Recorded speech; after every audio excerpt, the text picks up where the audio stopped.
poseía la determinación que la mayoría de los colombianos demostraban al salir a laborar honradamente cada día. Sí, yo fui un delincuente, pero tuve la fortuna, gracias a la integridad, la honradez y la credibilidad, de encontrar a importantes inversionistas que conocí en Europa y las Bahamas. Esa fue la gente con la que realicé mis grandes negocios. Sí, negocios de todo tipo, de aviación, de bienes raíces, de propiedades. En esa época incluso no era mal visto. Todo el mundo te invitaba a su casa, a conversar, a asistir a fiestas. ¿Cómo es posible que algunos de los líderes del cártel de Medellín estén hoy vivos, completamente libres y disfrutando de parte de la fortuna que alguna vez acumularon? ¿Acaso estos hombres que aparecieron en carteles de "Se busca", con recompensas de miles de millones, lograron salirse con la suya? Antes de seguir con este apasionante video, no olvides suscribirte a nuestro canal si no quieres perderte ninguna novedad sobre el mundo del crimen. Continuamos. Carlos Leder, hijo de un ingeniero alemán que emigró a Colombia, también se trasladó a Estados Unidos a temprana edad. Medio alemán y medio colombiano, más tarde se convertiría en ciudadano estadounidense. Se volvió admirador de John Lennon y los Beatles y desarrolló una adicción a la marihuana. Sí, yo era un hippie, fumaba, por supuesto. Era un aventurero, pero no un traficante. Era un joven culto que leía a autores como Maquiavelo y Hermann Hesse, y sentía cierta fascinación por el dictador alemán y su libro Mein Kampf. ¿Cómo puede alguien extraer ideas positivas de una figura como Adolf Hitler, responsable de la muerte de 6 millones de judíos? Aunque, en realidad, en Alemania nunca hubo más de 1 millón de judíos. Comenzó a delinquir en Norteamérica robando autos y traficando marihuana. Estuvo encarcelado y allí conoció al famoso George Jung, alias Boston George. Al salir de prisión, se asociaron y empezaron a traer marihuana desde Latinoamérica. Poco a poco reunieron suficiente dinero para comprar una avioneta y, mediante sobornos, aseguraron un espacio en las Bahamas. Fue así como Leder comenzó a transportar cocaína a Estados Unidos, justificándolo como una forma de combatir el imperialismo yanqui, del cual, según él, los latinos éramos víctimas. Hablaba de la bonanza de la cocaína, la única que existía, pues la consideraba la bomba atómica de Latinoamérica. Los proveedores colombianos depositaban el polvo blanco en las Bahamas y desde ahí, Leder y Jung, volando a baja altura para evitar los radares, llevaban la droga a las playas de Miami, donde era recogida por cómplices. Fue la primera vez que alguien implementó un sistema así, y por eso se considera que Carlos Leder fue el pionero del tráfico de cocaína a Norteamérica. De esta manera, fue él quien enriqueció a Escobar y a los Ochoa. Todos estos traficantes se volvieron multimillonarios de la noche a la mañana. El talón de Aquiles del imperialismo son los estimulantes de Colombia. En 1981, cuando la DEA le arrebató su isla privada, Cayo Norman, en las Bahamas, Leder regresó a Colombia y se convirtió en una figura popular en el Quindío. Muchos creían que era simplemente un inversionista alemán. Inició una carrera política antes que Escobar, con la intención de instaurar un régimen neonazi en Colombia y evitar la extradición de colombianos. Por eso nos oponemos a la extradición de latinoamericanos y colombianos a manos de los imperialistas. También tenía su propio periódico, que utilizaba para apoyar su carrera política y manipular la prensa según sus intereses. Construyó un complejo lujoso, comparable a la Hacienda Nápoles de Escobar, mucho antes que este. Bonilla fue fusilado por el pueblo porque la voz del pueblo es la voz de Dios, y la mano del pueblo es la mano de Dios. Entonces, ¿usted justifica el asesinato de Lara Bonilla? Claro que lo justifico plenamente. Existen varias versiones sobre la caída de Leder, pero la más conocida afirma que Escobar lo traicionó y lo entregó a las autoridades. Se decía que Leder era desenfrenado y que, debido a las drogas y el alcohol, perdía el control con frecuencia.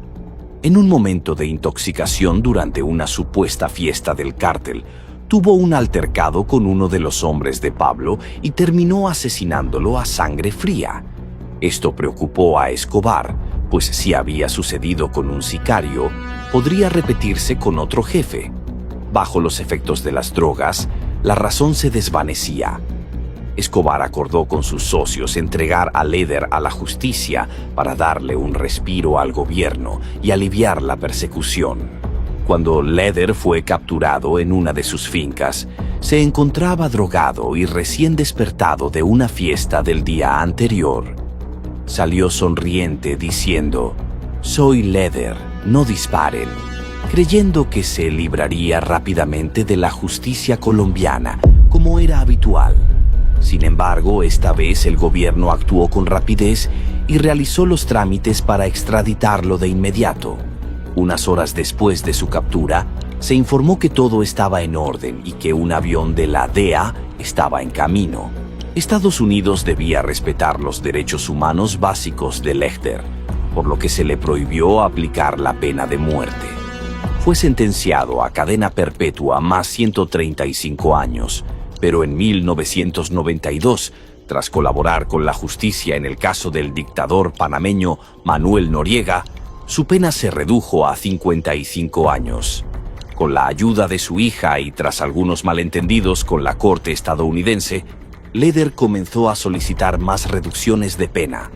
Era un prisionero lector y bien portado, lo que le ayudó a que, en 2020, tras cumplir 33 años de condena, fuera liberado. Pudo elegir entre Colombia y Alemania como país de repatriación. Su estado de salud, aparentemente afectado por un cáncer, y la situación del COVID-19 también influyeron en su liberación.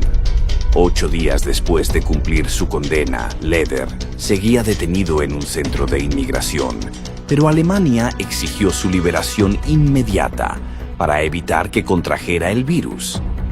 Actualmente, con 75 años, ha publicado un libro y ha dado pocas entrevistas desde su liberación. Se desconoce con exactitud dónde o con quién reside en Alemania, aunque se especula que tiene familiares allí. Leder siempre fue un hombre ilustrado, algo que el periodista Julio Sánchez destacó en una de sus últimas entrevistas. A diferencia de otros criminales, desde niño tuvo una educación, una familia estable, amorosa y una situación económica acomodada. ¿Por qué se encaminó hacia el crimen? Esa pregunta es sabia y, para mí, sigue siendo un enigma. Las decisiones que tomé, las ambiciones que tenía, la razón por la cual continué sumergiéndome en el contrabando, fue una mezcla de circunstancias y, lógicamente, la falta de moral en mi corazón. No tenía la fuerza de voluntad que la mayoría de los colombianos demuestran al salir a trabajar honradamente cada día. Cuando fue capturado, la fortuna de Leder era incalculable. Se decía que poseía innumerables propiedades en varios países. Sin embargo, hoy en día parece no tener mucho, al menos no en Colombia. ¿Fue generoso con ustedes? Generoso en amor, sí. Económicamente no tenemos nada de él. Una persona de 23 años con una isla privada en las Bahamas, aviones, yates. Antes no estaba loco, era muy cuerdo, porque tenía todo para enloquecerse. Lamentablemente, hoy es cuando está pagando las consecuencias. Si te está gustando el video, haz clic en suscribirse, que es gratis y no tienes excusa. Los Ochoa. Los 3 hermanos Ochoa fueron la oveja negra de una familia colombiana que había construido una reputación intachable como ganaderos. Nacidos en Cali, en la finca de don Rubén Brión, el padrino de Medellín, don Fabio Ochoa, padre de los hermanos, les brindó a sus 11 hijos educación, estatus y una vida privilegiada. Sin embargo, Juan David, Jorge Luis y Fabio Ochoa se enamoraron del dinero ilícito. Al principio intentaron continuar con los negocios familiares, ayudando a su padre con su reconocido restaurante, La Margarita del Ocho, y administrando los más de 1000 caballos que don Fabio poseía. Pero Jorge Luis se aventuró a Estados Unidos en busca de oportunidades y, en Miami, conoció el negocio del narcotráfico. Su ambición lo llevó a incursionar en este mundo e invitó a sus hermanos a participar. En esa época, el que quisiera meterse en el negocio no era mal visto. Todo el mundo te invitaba a su casa, a conversar, a ir a fiestas. Juan David Ochoa era el mayor, seguido por Jorge Luis, el más influyente, y Fabio, el menor. Los tres se unieron al cártel de Medellín, camuflando sus carreras de narcotraficantes con la imagen de ganaderos que ya tenían. La familia negaba rotundamente cualquier vínculo con el narcotráfico. Don Ochoa, al referirse a sus hijos, lo hacía como si hablara de terceros y con cierto tono despectivo. Es posible que haya mafiosos que se hayan vuelto caballistas, pero de ahí a que los caballistas nos hayamos vuelto mafiosos, hay mucho trecho. Tras el secuestro de su hermana Marta Ochoa por parte del M-19, los hermanos impulsaron la creación de un grupo paramilitar que cambió el rumbo de la guerra en Colombia. A diferencia de otros narcotraficantes, los Ochoa no eran reconocidos por su violencia. Eran más bien reflexivos y preferían resolver los conflictos de manera pacífica. Según las autoridades estadounidenses, controlaban el 30% de la cocaína exportada por el cártel de Medellín, y se dice que, al principio, ellos eran los patrones de Escobar. Nosotros creíamos que ya habíamos pagado nuestra deuda con la justicia, pero los estadounidenses no dejan que este negocio se acabe. Les produce mucho dinero. Después de años de clandestinidad, persecuciones y separación de sus familias, los Ochoa comenzaron a considerar su entrega. Fue su padre, don Fabio, quien los convenció de que era el momento de rendirse y enfrentar las consecuencias de sus actos. Confiaron en las promesas del gobierno de no ser extraditados y se entregaron en diferentes fechas y lugares. Jorge Luis fue condenado a 8 años y 4 meses de prisión, pero su sentencia se redujo a menos de 6 años debido a su buen comportamiento y a beneficios otorgados durante la visita del Papa a Colombia. Juan David cumplió 5 años y falleció en 2013 por un infarto. Fabio, el menor, también cumplió 5 años, pero luego fue detenido nuevamente en la Operación Milenio en 1999, acusado de reincidir en el narcotráfico. Fue extraditado a Estados Unidos y sentenciado a más de 30 años de prisión. Hoy, en 2024, lleva más de 22 años cumpliendo condena y se espera que pronto sea liberado. Roberto Escobar Gaviria, el Osito. Roberto Escobar Gaviria, hermano mayor de Pablo Escobar, tuvo una vida marcada por su carrera como ciclista antes de involucrarse en el narcotráfico. Fue uno de los ciclistas antioqueños más prometedores de su generación, llegando a competir con figuras como Cochise Rodríguez y el Ñato Suárez. Su apodo, el Osito, surgió durante una carrera en la que llegó cubierto de barro, lo que llevó a un periodista a compararlo con un oso. Roberto fundó en Manizales un taller de bicicletas que rápidamente ganó fama. Sin embargo, las montañas de dinero que su hermano Pablo generaba en el narcotráfico comenzaron a socavar su moral. Se cree que Pablo encontró en las bicicletas de Roberto una forma de justificar el lavado de dinero. Juntos, pensaron en crear un equipo ciclista capaz de competir en Europa, naciendo así el equipo Osito. A medida que Pablo ascendía en el mundo del narcotráfico, Roberto se convirtió en una figura clave dentro del cártel de Medellín. Supervisaba la logística y a los sicarios, aunque siempre negó estar directamente involucrado en actos violentos. Yo solo hacía caletas para guardar dinero y documentos, afirmó. Tras la muerte de Gustavo Gaviria, Roberto ocupó su lugar en la organización. Se entregó a la justicia en 1991, junto a Pablo, y luego de fugarse, se sometió nuevamente en 1992.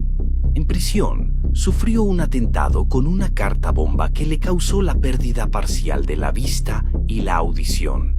Se cree que fue obra de los Pepes. Roberto cumplió poco más de 10 años de cárcel y, desde su liberación, ha intentado capitalizar la fama de su hermano. Convirtió su casa en un museo dedicado a Pablo, aunque recientemente fue clausurado por las autoridades. También creó, junto a un empresario sueco, la marca Escobar Inc., con la que ha intentado vender productos como teléfonos inteligentes, aunque estos esfuerzos han sido acusados de ser estafas. Además, ha demandado a empresas como Apple y Samsung, buscando obtener beneficios económicos. Roberto también ha tenido conflictos con su hijo Nicolás, quien lo acusa públicamente de estar involucrado en el atentado al avión de Avianca. Tengo pruebas contundentes que demuestran que Roberto Escobar es el único responsable de ese atentado, afirmó Nicolás. A pesar de todo, Roberto insiste en que él y su familia también fueron víctimas. Hemos pedido disculpas y perdón a todas las víctimas. Lo más importante es perdonar para que en Colombia podamos vivir en paz. Y así llegamos al final de este video. Si te gustó, te invito a que nos des tu me gusta para seguir haciendo más contenido como este. Además, no olvides suscribirte y activar la campanita para no perderte ninguno de nuestros nuevos videos. Te deseo un gran día. Hasta la próxima.